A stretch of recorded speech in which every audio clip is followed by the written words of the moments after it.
I haven't posted a video since earlier, but right now it's snowing out, just flurrying a little bit. We went to a rental store, got a rental bobcat, brought that to Canton. Now they almost flipped the machine, take it off the trailer.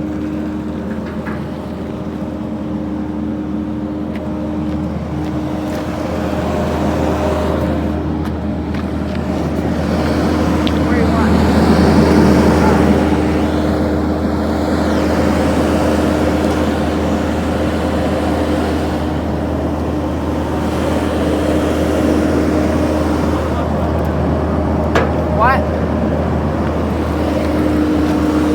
Yep.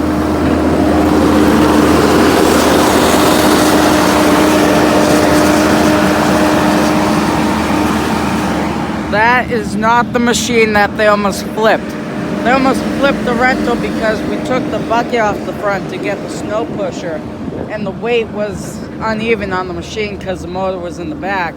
So they had to be careful, take it down, but it was so close to flipping. I know I haven't posted a video all day, but we've just been so busy. And like I said, I'll post another video as soon as the snowstorm hits. Just stay with me.